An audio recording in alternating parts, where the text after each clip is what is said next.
সুজয় কৃষ্ণ ভদ্রের কণ্ঠস্বরে নমুনা সংগ্রহকে কেন্দ্র করেই তৈরি হয়েছে রাজনৈতিক তরজা। এই নিয়ে একদিকে মোহাম্মদ সেলিম এবং অন্যদিকে সুকান্ত মজুমদার কে কি বলছেন আসুন শুনে নিন। কাকুরপুরে পিসি এটাই তো নিয়ম। তোমার বাড়িতে কিরকম হয়? স্ক্রিপ্টেড।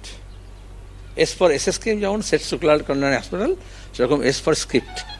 তা না হলে একজনকে ধরে সেও কবে আরএসএস করেছে, তারপরে তো তৃণমূল করছে, তারপরে তৃণমূল করে না, তৃণমূল লোকজন জিজ্ঞেস করবে, তৃণমূল লোকজন চেনে না, ওই ভাইপো কোম্পানি করছে আর টাকা পয়সা জোগাড় করছে। তার গলা স্বর নিতে গিয়ে এত আমরা জানতাম চোরের মার গলা বড়, তারপর দেখলাম চোরের পিসির গলা বড়, আর দেখলাম চোরের কাকুর গলা ডুবি রাখছে। ওইটার গলা স্যাম্পল নিতে গিয়ে তাকে থেরাপি করতে হচ্ছে, ট্রিটমেন্ট করতে হচ্ছে, এবং হাসপাতাল, ডাক্তারদের নিজস্ব নীতিনৈতিকতা কোথায় গেল? এই কাকা, কুকুর, পিসি এদের জ্বালায় একটা ভালো প্রতিষ্ঠানগুলো নষ্ট হচ্ছে। মমতা ব্যানার্জি G20 ডিনারে গিয়ে মোদির সঙ্গে এবং তারপরে ভাইপোকে নিয়ে গিয়ে টাকা দেওয়ার নাম করে, নাটক করার নাম করে কি সেটেলমেন্ট করেছেন তার উপর নির্ভর করছে। আমার তো মনে হচ্ছে গলার স্বর এখন পাল্টে গেছে, তারপর কি নিয়ে গেছে, এই জন্য অপেক্ষা করছিল। এবার বোঝা যাবে যে কালীঘাটের কাকুর যে ভোকাল কর্ড, সেই ভোকাল কর্ড থেকে রাস্তা কোন দিকে যাচ্ছে। নিশ্চয়ই ওখানে কোনো গুপ্তধন আছে, যে গুপ্তধনকে লুকোনোর জন্যই এত চেষ্টা এতদিন ধরে চলছিল।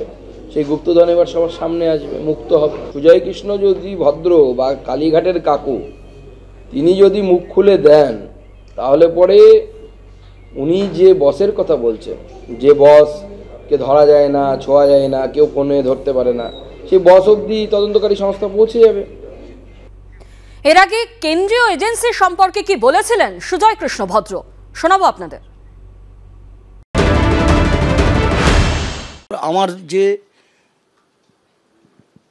সাহেব পৃথিবীর কারোর ক্ষমতা নেই তো তাকে ছোঁবে, কারণ তার নাম কেউ করতে পারবে না, তার সঙ্গে কেউ দেখা করতে পারবে না, তার সঙ্গে কেউ ফোনে কথা বলতে পারবে না, তাই সেই অবধি কোনো পৌঁছাবে। কিন্তু যা চেষ্টা করে হচ্ছে আপনারা ভালো বুঝবেন, সেই করতে গিয়ে আমি অবধি এসে থেমে যেতে হচ্ছে। সাহেবকে?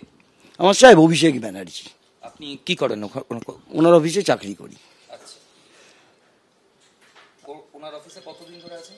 আমি 2009 সাল থেকে আছি। সঙ্গে আপনি কি ব্যবসা আছে, কোনো প্রমোটিং এর কাজ?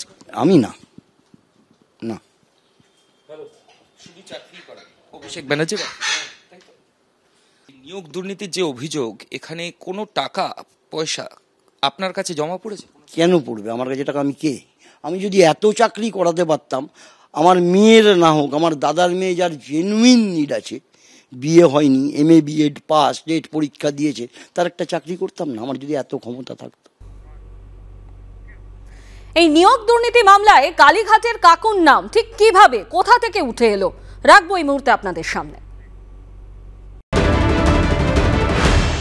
ও একবার দুবার ওকে বলতে শুনেছি যে কাকু কাকু বলেছে, কাকুর কাছে দিতে হবে, পেমেন্ট দিতে হবে, এই জায়গাগুলো।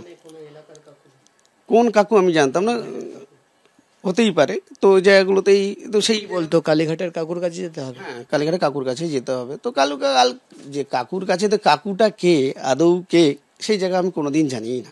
কুন্তল বারবার বলতো, এটা কি বলতো যে কাকুকে পেমেন্ট করতে হবে, তাড়াতাড়ি দ্রুত না দিলে হবে না, দাদাকে বলো তাড়াতাড়ি, গোপালদা একটু প্লিজ বলো না, তারপর তাকে বুঝিয়ে পেমেন্ট কিছু করতে। আমি ঠিক আছে, আমি বলবো। কালীঘাটের কাকু কে সেটা কুন্তলজিকে বলবে। আপনি জানেন না? কালীঘাট নামটা জানি, নাম বলছে কি জানো, সুজয় ভদ্র নাকি নামটা শুনেছি, আমি চিনি না। সবাই জানে, হ্যাঁ বলেছি কাকু, হ্যাঁ ওইটাই, ওই তো উনি তো বললেন।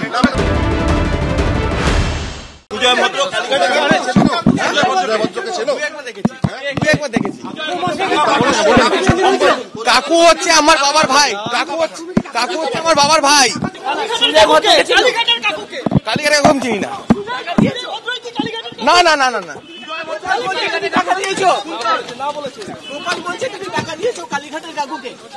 না মিথ্যা বলছে, গোপাল নিজে টাকা নিয়েছে।